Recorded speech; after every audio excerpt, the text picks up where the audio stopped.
Chapter 17. Now a man named Micah from the hill country of Ephraim said to his mother, "The 1,100 shekels of silver that were taken from you and about which I heard you utter a curse, I have that silver with me. I took it."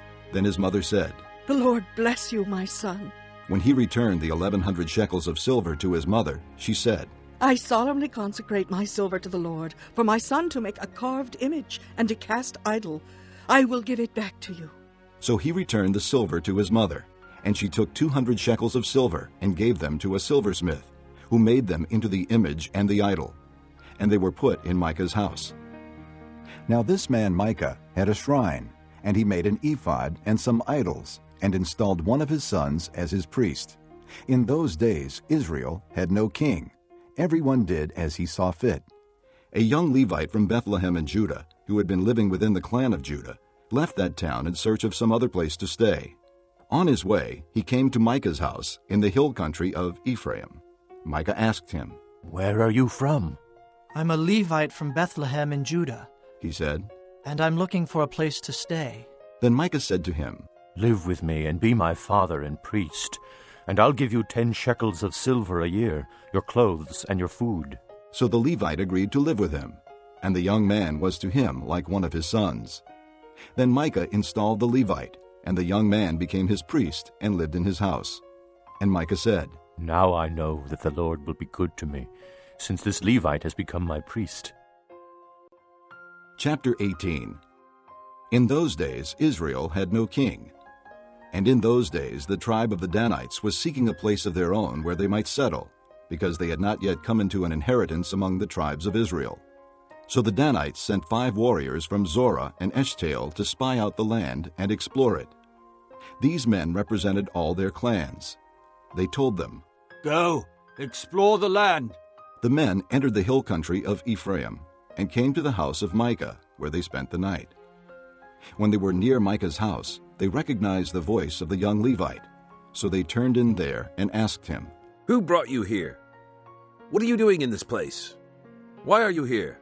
He told them what Micah had done for him and said, "He has hired me, and I am his priest." Then they said to him, "Please inquire of God to learn whether our journey will be successful." The priest answered them, "Go in peace. Your journey has the Lord's approval." So the 5 men left and came to Laish, where they saw that the people were living in safety, like the Sidonians, unsuspecting and secure. And since their land lacked nothing, they were prosperous. Also, they lived a long way from the Sidonians and had no relationship with anyone else. When they returned to Zorah and Eshtaol, their brothers asked them, "How did you find things?" They answered, "Come on, let's attack them. We have seen that the land is very good. Aren't you going to do something? Don't hesitate to go there and take it over. When you get there, you will find an unsuspecting people and a spacious land that God has put into your hands, a land that lacks nothing whatever." Then 600 men from the clan of the Danites, armed for battle, set out from Zorah and Eshtaol. On their way, they set up camp near Kiriath Jearim in Judah. This is why the place west of Kiriath Jearim is called Mahanadan to this day. From there, they went on to the hill country of Ephraim and came to Micah's house. Then the 5 men who had spied out the land of Laish said to their brothers, "Do you know that one of these houses has an ephod, other household gods, a carved image, and a cast idol? Now you know what to do." So they turned in there and went to the house of the young Levite at Micah's place and greeted him. The 600 Danites, armed for battle, stood at the entrance to the gate. The 5 men who had spied out the land went inside and took the carved image, the ephod, the other household gods, and the cast idol, while the priest and the 600 armed men stood at the entrance to the gate. When these men went into Micah's house and took the carved image, the ephod, the other household gods, and the cast idol, the priest said to them, "What are you doing?" They answered him, "Be quiet. Don't say a word. Come with us and be our father and priest. Isn't it better that you serve a tribe and clan in Israel as priest, rather than just one man's household?" Then the priest was glad. He took the ephod, the other household gods, and the carved image, and went along with the people. Putting their little children, their livestock, and their possessions in front of them, they turned away and left. When they had gone some distance from Micah's house, the men who lived near Micah were called together and overtook the Danites. As they shouted after them, The Danites turned and said to Micah, What's the matter with you that you called out your men to fight? He replied, You took the gods I made, and my priest, and went away. What else do I have? How can you ask, What's the matter with you? The Danites answered, Don't argue with us, or some hot-tempered men will attack you, and you and your family will lose your lives. So the Danites went their way, and Micah, seeing that they were too strong for him, turned around and went back home. Then they took what Micah had made, and his priest, and went on to Laish against a peaceful and unsuspecting people. They attacked them with the sword, and burned down their city. There was no one to rescue them, because they lived a long way from Sidon, and had no relationship with anyone else. The city was in a valley near Beth Rehob. The Danites rebuilt the city and settled there. They named it Dan, after their forefather Dan, who was born to Israel, though the city used to be called Laish. There the Danites set up for themselves the idols, and Jonathan, son of Gershom, the son of Moses, and his sons were priests for the tribe of Dan until the time of the captivity of the land. They continued to use the idols Micah had made, all the time the house of God was in Shiloh. Chapter 19. In those days Israel had no king. Now a Levite who lived in a remote area in the hill country of Ephraim took a concubine from Bethlehem in Judah. But she was unfaithful to him. She left him and went back to her father's house in Bethlehem, Judah. After she had been there 4 months, her husband went to her to persuade her to return. He had with him his servant and 2 donkeys. She took him into her father's house, and when her father saw him, he gladly welcomed him. His father-in-law, the girl's father, prevailed upon him to stay, so he remained with him 3 days, eating and drinking and sleeping there. On the 4th day, they got up early, and he prepared to leave. But the girl's father said to his son-in-law, Refresh yourself with something to eat, then you can go. So the 2 of them sat down to eat and drink together. Afterward, the girl's father said, Please stay tonight and enjoy yourself. And when the man got up to go, his father-in-law persuaded him, so he stayed there that night. On the morning of the 5th day, when he rose to go, the girl's father said, Refresh yourself. Wait till afternoon. So the 2 of them ate together. Then when the man, with his concubine and his servant, got up to leave, his father-in-law, the girl's father, said, Now look, it's almost evening. Spend the night here. The day is nearly over. Stay and enjoy yourself. Early tomorrow morning you can get up and be on your way home. But unwilling to stay another night, the man left and went toward Jebus, that is, Jerusalem, with his 2 saddled donkeys and his concubine. When they were near Jebus, and the day was almost gone, the servant said to his master, Come, let's stop at this city of the Jebusites and spend the night. His master replied, No, we won't go into an alien city whose people are not Israelites. We will go on to Gibeah. He added, Come, let's try to reach Gibeah or Ramah and spend the night in one of those places. So they went on, and the sun set as they neared Gibeah in Benjamin. There they stopped to spend the night. They went and sat in the city square, but no one took them into his home for the night. That evening, an old man from the hill country of Ephraim, who was living in Gibeah, the men of the place were Benjamites, came in from his work in the fields. When he looked and saw the traveler in the city square, the old man asked, Where are you going? Where did you come from? He answered, We are on our way from Bethlehem in Judah to a remote area in the hill country of Ephraim, where I live. I have been to Bethlehem in Judah, and now I'm going to the house of the Lord. No one has taken me into his house. We have both straw and fodder for our donkeys, and bread and wine for ourselves, your servants. Me, your maidservant, and the young man with us. We don't need anything. You are welcome at my house, the old man said. Let me supply whatever you need. Only don't spend the night in the square. So he took him into his house and fed his donkeys. After they had washed their feet, they had something to eat and drink. While they were enjoying themselves, some of the wicked men of the city surrounded the house. Pounding on the door, they shouted to the old man who owned the house, Bring out the man who came to your house so we can have sex with him. The owner of the house went outside and said to them, No, my friends, don't be so vile. Since this man is my guest, don't do this disgraceful thing. Look, here is my virgin daughter and his concubine. I will bring them out to you now, and you can use them and do to them whatever you wish. But to this man, don't do such a disgraceful thing." But the men would not listen to him. So the man took his concubine and sent her outside to them. And they raped her and abused her throughout the night. And at dawn they let her go.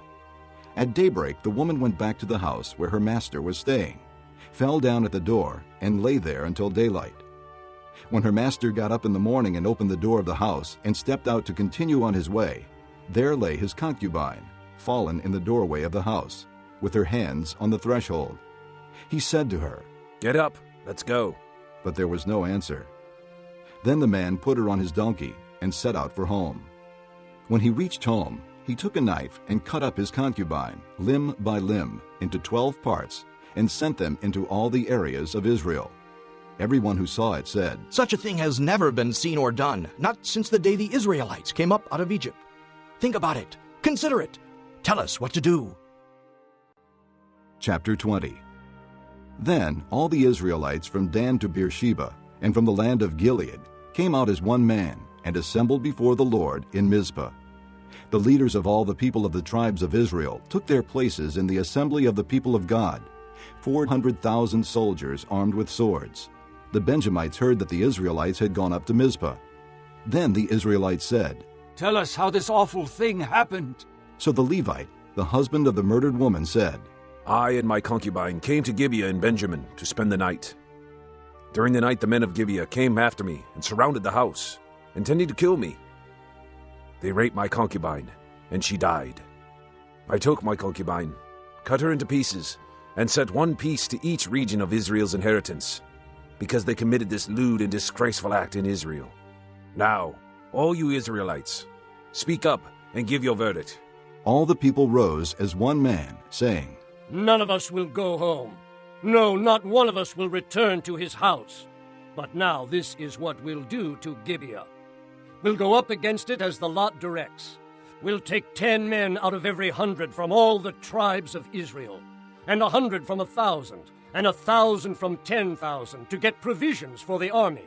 Then, when the army arrives at Gibeah in Benjamin, it can give them what they deserve for all this vileness done in Israel." So all the men of Israel got together and united as one man against the city. The tribes of Israel sent men throughout the tribe of Benjamin, saying, "What about this awful crime that was committed among you?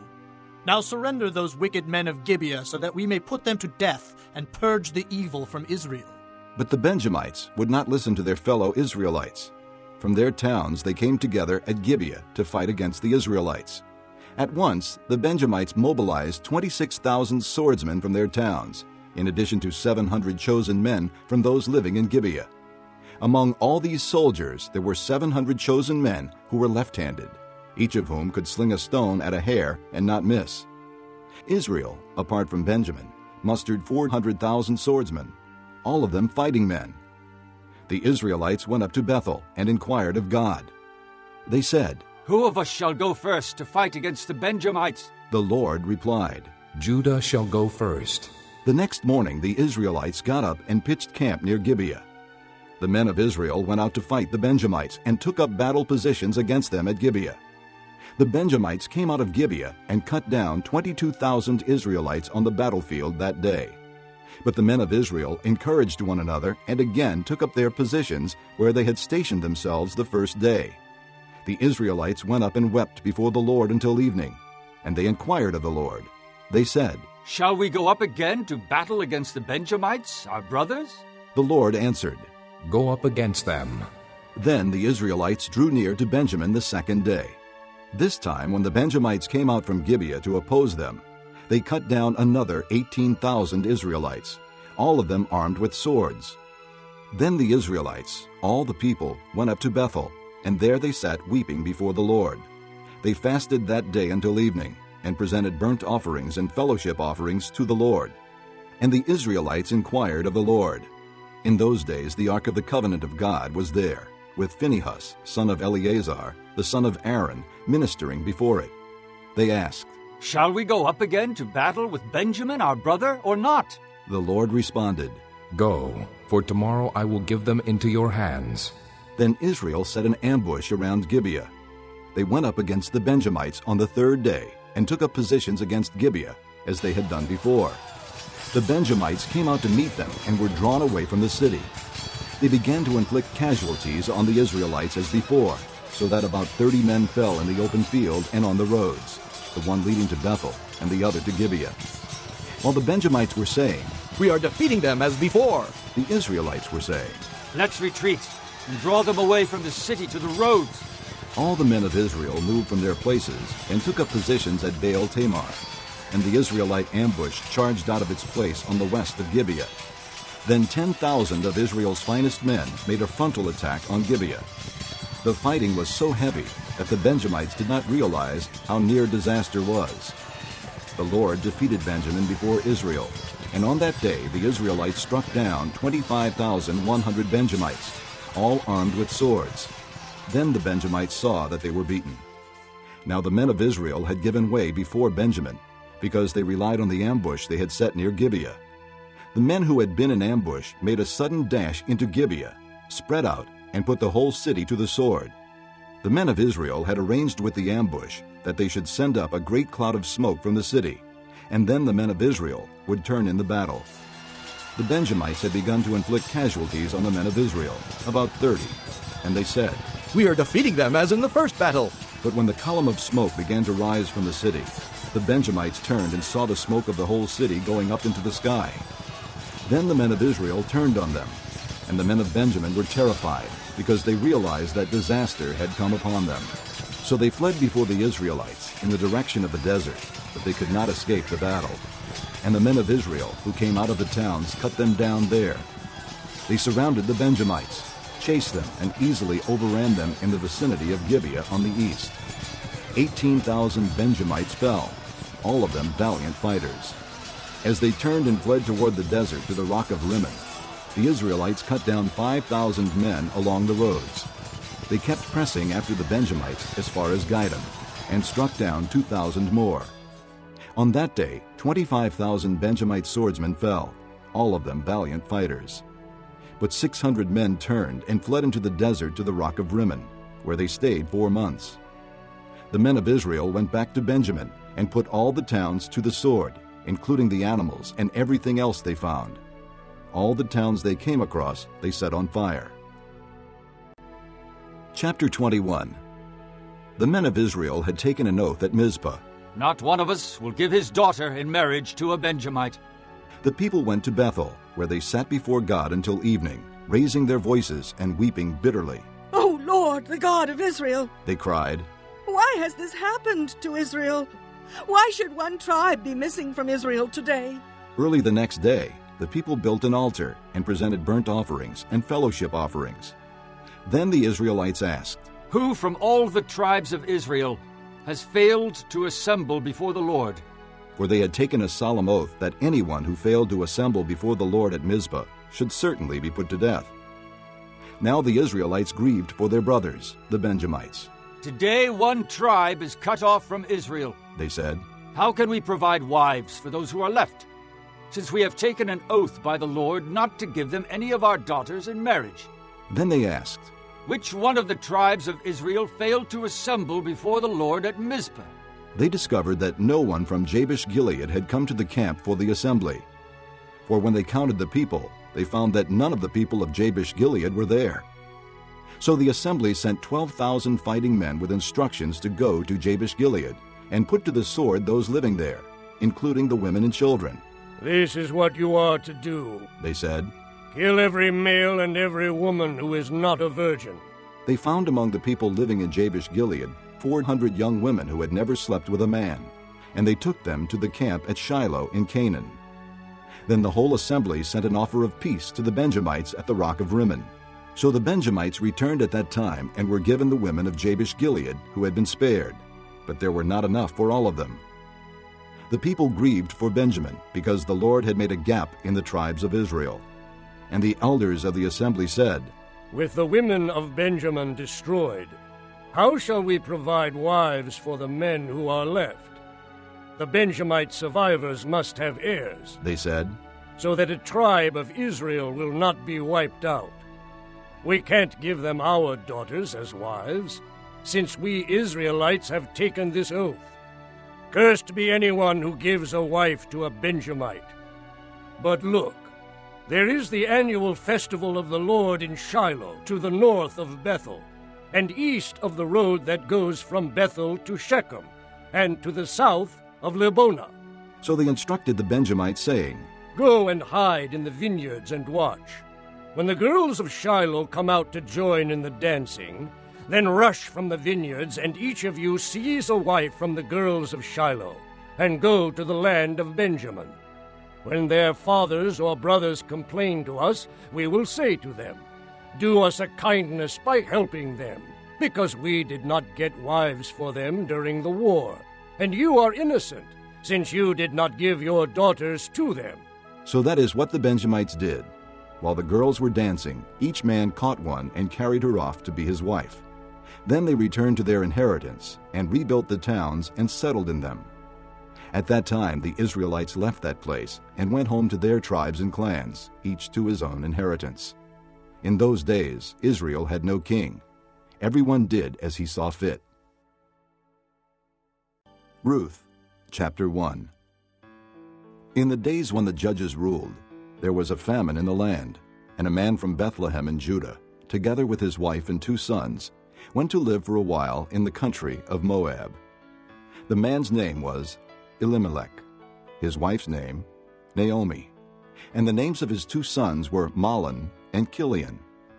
They were Ephrathites from Bethlehem, Judah, and they went to Moab and lived there. Now Elimelech, Naomi's husband, died, and she was left with her 2 sons. They married Moabite women, one named Orpah and the other Ruth. After they had lived there about 10 years, both Mahlon and Chilion also died, and Naomi was left without her 2 sons and her husband. When she heard in Moab that the Lord had come to the aid of his people by providing food for them, Naomi and her daughters-in-law prepared to return home from there. With her 2 daughters-in-law, she left the place where she had been living and set out on the road that would take them back to the land of Judah. Then Naomi said to her 2 daughters-in-law, Go back, each of you, to your mother's home. May the Lord show kindness to you, as you have shown to your dead and to me. May the Lord grant that each of you will find rest in the home of another husband. Then she kissed them, and they wept aloud, and said to her, We will go back with you to your people. But Naomi said, Return home, my daughters. Why would you come with me? Am I going to have any more sons who could become your husbands? Return home, my daughters. I am too old to have another husband. Even if I thought there was still hope for me, even if I had a husband tonight and then gave birth to sons, would you wait until they grew up? Would you remain unmarried for them? No, my daughters. It is more bitter for me than for you, because the Lord's hand has gone out against me. At this they wept again. Then Orpah kissed her mother-in-law goodbye, but Ruth clung to her. Look, said Naomi, your sister-in-law is going back to her people and her gods. Go back with her. But Ruth replied, Don't urge me to leave you or to turn back from you. Where you go, I will go, and where you stay, I will stay. Your people will be my people, and your God, my God. Where you die, I will die, and there I will be buried. May the Lord deal with me, be it ever so severely, if anything but death separates you and me. When Naomi realized that Ruth was determined to go with her, she stopped urging her. So the 2 women went on until they came to Bethlehem. When they arrived in Bethlehem, the whole town was stirred because of them, and the women exclaimed, Can this be Naomi? Don't call me Naomi, she told them. Call me Mara, because the Almighty has made my life very bitter. I went away full, but the Lord has brought me back empty. Why call me Naomi? The Lord has afflicted me. The Almighty has brought misfortune upon me. So Naomi returned from Moab, accompanied by Ruth the Moabitess, her daughter-in-law, arriving in Bethlehem as the barley harvest was beginning. Chapter 2. Now Naomi had a relative on her husband's side from the clan of Elimelech, a man of standing, whose name was Boaz. And Ruth the Moabitess said to Naomi, Let me go to the fields and pick up the leftover grain behind anyone in whose eyes I find favor. Naomi said to her, Go ahead, my daughter. So she went out and began to glean in the fields behind the harvesters. As it turned out, she found herself working in a field belonging to Boaz, who was from the clan of Elimelech. Just then Boaz arrived from Bethlehem and greeted the harvesters. "The Lord be with you." "The Lord bless you," they called back. Boaz asked the foreman of his harvesters, "Whose young woman is that?" The foreman replied, "She is the Moabitess, who came back from Moab with Naomi. She said, 'Please let me glean and gather among the sheaves behind the harvesters.' She went into the field and has worked steadily from morning till now, except for a short rest in the shelter." So Boaz said to Ruth, "My daughter, listen to me. Don't go and glean in another field, and don't go away from here. Stay here with my servant girls. Watch the field where the men are harvesting, and follow along after the girls. I've told the men not to touch you. And whenever you are thirsty, go and get a drink from the water jars the men have filled." At this, she bowed down with her face to the ground.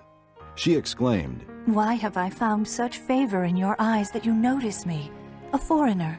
Boaz replied, "I've been told all about what you have done for your mother-in-law since the death of your husband. How you left your father and mother and your homeland and came to live with the people you did not know before. May the Lord repay you for what you have done. May you be richly rewarded by the Lord, the God of Israel, under whose wings you have come to take refuge." May I continue to find favor in your eyes, my lord. She said, You have given me comfort and have spoken kindly to your servant, though I do not have the standing of one of your servant girls. At mealtime Boaz said to her, "Come over here. Have some bread and dip it in the wine vinegar." When she sat down with the harvesters, he offered her some roasted grain. She ate all she wanted and had some left over. As she got up to glean, Boaz gave orders to his men. "Even if she gathers among the sheaves, don't embarrass her. Rather, pull out some stalks for her from the bundles and leave them for her to pick up, and don't rebuke her." So Ruth gleaned in the field until evening. Then she threshed the barley she had gathered, and it amounted to about an ephah. She carried it back to town, and her mother-in-law saw how much she had gathered. Ruth also brought out and gave her what she had left over after she had eaten enough. Her mother-in-law asked her, "Where did you glean today? Where did you work? Blessed be the man who took notice of you." Then Ruth told her mother-in-law about the one at whose place she had been working. The name of the man I worked with today is Boaz. She said, "The Lord bless him." Naomi said to her daughter-in-law. "He has not stopped showing his kindness to the living and the dead." She added, "That man is our close relative. He is one of our kinsmen redeemers." Then Ruth the Moabitess said, He even said to me, Stay with my workers until they finish harvesting all my grain. Naomi said to Ruth, her daughter-in-law, "It will be good for you, my daughter, to go with his girls, because in someone else's field you might be harmed." So Ruth stayed close to the servant girls of Boaz to glean until the barley and wheat harvests were finished, and she lived with her mother-in-law. Chapter 3. One day Naomi, her mother-in-law, said to her, "My daughter, should I not try to find a home for you, where you will be well provided for? Is not Boaz, with whose servant girls you have been, a kinsman of ours? Tonight he will be winnowing barley on the threshing floor. Wash and perfume yourself, and put on your best clothes. Then go down to the threshing floor, but don't let him know you are there until he has finished eating and drinking. When he lies down, note the place where he is lying. Then go and uncover his feet and lie down. He will tell you what to do." I will do whatever you say, Ruth answered. So she went down to the threshing floor and did everything her mother-in-law told her to do. When Boaz had finished eating and drinking and was in good spirits, he went over to lie down at the far end of the grain pile. Ruth approached quietly, uncovered his feet, and lay down. In the middle of the night, something startled the man, and he turned and discovered a woman lying at his feet. "Who are you?" he asked. I am your servant, Ruth. She said, Spread the corner of your garment over me, since you are a kinsman redeemer. "The Lord bless you, my daughter." He replied, "This kindness is greater than that which you showed earlier. You have not run after the younger men, whether rich or poor. And now, my daughter, don't be afraid. I will do for you all you ask. All my fellow townsmen know that you are a woman of noble character. Although it is true that I am near of kin, there is a kinsman redeemer nearer than I. Stay here for the night, and in the morning, if he wants to redeem, good. let him redeem. But if he is not willing, as surely as the Lord lives, I will do it. Lie here until morning." So she lay at his feet until morning, but got up before anyone could be recognized. And he said, "Don't let it be known that a woman came to the threshing floor." He also said, "Bring me the shawl you are wearing and hold it out." When she did so, he poured into it 6 measures of barley and put it on her. Then he went back to town. When Ruth came to her mother-in-law, Naomi asked, "How did it go, my daughter?" Then she told her everything Boaz had done for her, and added, "He gave me these 6 measures of barley, saying, 'Don't go back to your mother-in-law empty-handed.'"